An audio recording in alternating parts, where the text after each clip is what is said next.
आपने जो है मनीष पटेल के अगेंस्ट में पैरवी की है हाई कोर्ट में, ये पूरा मामला क्या है और ये क्यों मामला एक जातीय संघर्ष का रूप ले लिया है, इस पर आप बताइए। जी, सबसे पहले तो बहुत बहुत धन्यवाद आपका मुझे यहाँ आमंत्रित करने के लिए। देखिए, मनीष पटेल जी एक अच्छे कलाकार हैं और यूट्यूब में और सोशल मीडिया पे वो वीडियो बनाते हैं। उसी तारतम्य में वैलेंटाइन डे के कुछ दिनों पहले उन्होंने एक वीडियो बनाया जिसमें उसका उन्होंने टाइटल रखा था ब्राह्मण लड़की पटाने के बाद। फिर उसके बाद उसमें जब कुछ आपत्तियां आई तो उन्होंने उसको इंग्लिश में करके उसका नाम चेंज करके कर दिया व्हेन यू डेट ए ब्राह्मण गर्ल। और फिर जब और आपत्तियां बढ़ी और विरोध बढ़ा तो उन्होंने उसका नाम टाइटल बदल के उसका कर दिया व्हेन यू डेट ए संस्कारी गर्ल।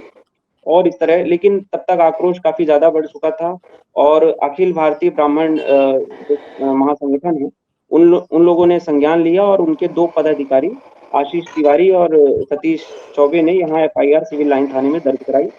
धारा 196(1)(a) और 353(3) बीएनएस की जो धाराएं थी, और इसमें एफआईआर दर्ज हुई। और इसके बाद एफआईआर दर्ज करने के बाद जो है तो इसमें कहा जाता है कि कहीं जो है माफी ना वीडियो आया माफी का, ना सोशल मीडिया में कुछ ऐसा उनके द्वारा ऐसा कुछ माफीनामा ऐसा कुछ आया नहीं। और उन्होंने अपनी अग्रिम जमानत लगाई पहले डिस्ट्रिक्ट कोर्ट में और डिस्ट्रिक्ट कोर्ट से खारिज होने के बाद उसको हाई कोर्ट में लगाई, जिसमें हाई कोर्ट में जो है तो मैंने अखिल भारतीय ब्राह्मण समाज की तरफ से जिसने पक्ष रखा था, वहां पे जो है जस्टिस राम कुमार चौबे उनके बेंच में गया वो मैटर, और उन्होंने भी इस चीज में जो है मनीष पटेल जी को राहत देने से इनकार कर दिया। उनका ये मानना था कि कंटेंट क्रिएशन के नाम पे हम जो है तो किसी भी समाज के खिलाफ जो है बोलना वो उचित नहीं है। और दूसरा उन्होंने वजह खारिज करने की ये बताई कि क्योंकि आपके पुराने आपराधिक रिकॉर्ड हैं, इसलिए आपको जो है अग्रिम जमानत का लाभ नहीं दिया जाता है। इसके बाद जो है तो वहां से इनकी जमानत खारिज होने के बाद पुलिस लगातार उनको ढूंढ रही थी, और उसमें फिर उन्होंने 3-4 महीने बाद जो है तो उसमें सरेंडर किया सिविल लाइन थाने में, और फिर उनकी जो है तो विधिवत गिरफ्तारी हुई। लेकिन वो गिरफ्तारी जो है 2 केसेस में हुई उनकी। ये सबसे पहले मैं स्पष्ट कर देना चाहूंगा कि उनके जो पुराने आपराधिक रिकॉर्ड थे, 5 उनके आपराधिक रिकॉर्ड हैं, 392 लूट और चोरी के विभिन्न धाराओं में 2016-17 के रिकॉर्ड हैं, बहुत पुराने हैं। लेकिन तब वो बेल पर थे उन आपराधिक रिकॉर्डों पर। और सबसे पहली बात मैं आपको बता देना चाहूंगा कि जब पुराने जो इनके बेल जिन केसेस में ये थे लूट के प्रकरण में, वहां जब बेल दिया था तो कोर्ट ने इस शर्त पे बेल दिया था कि आपको जो है ट्रायल में समय समय पर उपस्थित रहना है, समय समय पर जब भी गवाही होगी तो आपको कोर्ट के समक्ष पेश होना है, आपको किसी दूसरे अपराध में संलिप्त नहीं होना है। इन शर्तों पर कोर्ट ने जो है तो उनको लूट और चोरी के मामलों में जो है तो जमानत दी थी। लेकिन पिछले 3 सालों से वो जो है ट्रायल में सहयोग नहीं कर रहे थे, वहां जा नहीं रहे थे।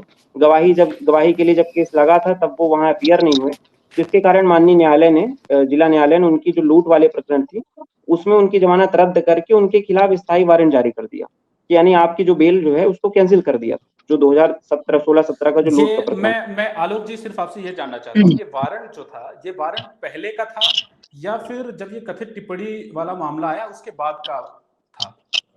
ये वारंट जो है 1.5 साल पहले का था, और ये जो टिप्पणी वाला मामला है ये तो जनवरी का है। ये तो इसके जनवरी का पहले मामला है। स्थायी वारंट, हाँ इसके पहले स्थायी वारंट 1.5 साल पहले, यानी आप ये मानिए कि मनीष पटेल की गिरफ्तारी पिछले 1.5 साल पहले हो जानी चाहिए थी इस केस में। लेकिन क्योंकि पुलिस के पास वारंट स्थायी वारंट था, पुलिस ने पकड़ने का प्रयास नहीं किया, क्या किया वो पुलिस ही बता पाएगी, लेकिन उसको गिरफ्तार नहीं किया। और जब ये मैटर भी हो तो दोनों मैटर को क्लब अप करके दोनों की गिरफ्तारी पुलिस ने एक साथ दिखाई।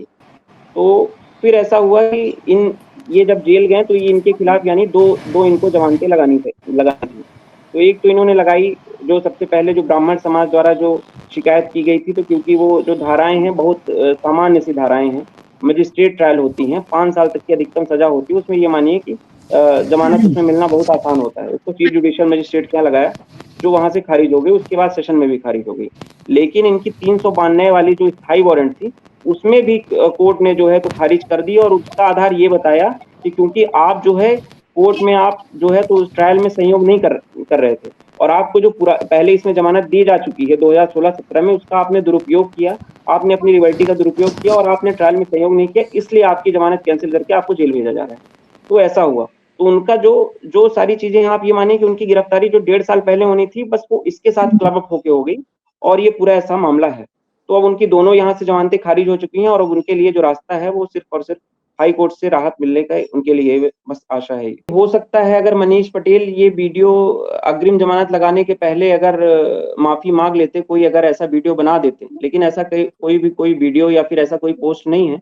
अब सोशल मीडिया में मेरे सामने तो ऐसा कुछ आया नहीं कि जिसमें उन्होंने माफी मांगी हो। अगर ऐसा मांग ली होते, आज जो समाज उनके साथ खड़ा है, एक चीज कलाकार की बात हुई तो आशुतोष जी, कलाकार जो है समाज से बनता है, लेकिन अगर आप जो है माफी नहीं मांग रहे हो, आप कुछ दिन बाद आप एक और वीडियो डाल रहे हो जिसमें आप पैसा उड़ाते हुए ये कह रहे हो कि मैं समाज ममाज को कुछ नहीं मानता हूँ।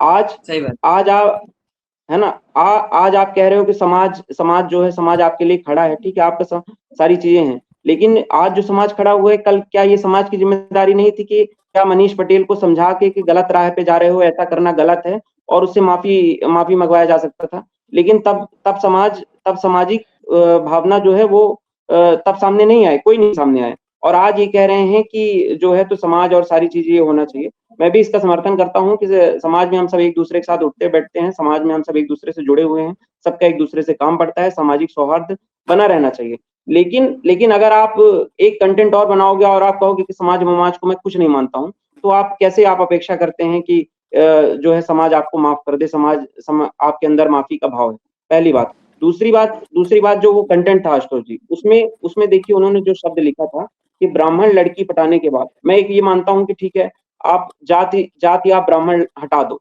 फिर भी वो शब्द क्या बचता है ब्राह्मण हटाने के बाद, लड़की पटाने के बाद। तो सिर्फ ये एक जो है जाति के खिलाफ नहीं है, ये एक पूरे महिला वर्ग के खिलाफ भी आपका है। आपका ये दिखाता है कि आपकी क्या मानसिकता है। आप लड़की को पटाने जैसे आप अगर जो है चीज समझ रहे हो, तो आपकी क्या मानसिकता है। और आप ये मानिए कि अगर वो माफी मांग लिए होते ना, वो कभी कहते कि मैं समाज को नहीं मानता हूँ, और जिस दिन उन्होंने सरेंडर किया, आप उनका सोशल मीडिया अकाउंट देख लीजिएगा, जिस दिन उन्होंने सरेंडर किया उसी दिन उनके अकाउंट से, उनके ऑफिशियल अकाउंट से एक वीडियो और पोस्ट होता है जिसमें एक और कंटेंट डलता है और उसमें लिखा होता है लड़की पटाने के बाद। फिर एक उन्होंने वीडियो डाला, उसमें बस उन्होंने जाति सूचक नहीं लिखा है, लेकिन लड़की पटाने के बाद डाला है। तो सबसे पहली बात तो इसको जो जाति का रंग दे रहे हैं वो गलत है। ये असल में एक सिर्फ जाति के खिलाफ नहीं, एक महिला वर्ग के खिलाफ भी है। महिलाएं तो हर जाति में होती है, तो उसको इस नजरिए से नहीं देखना चाहिए।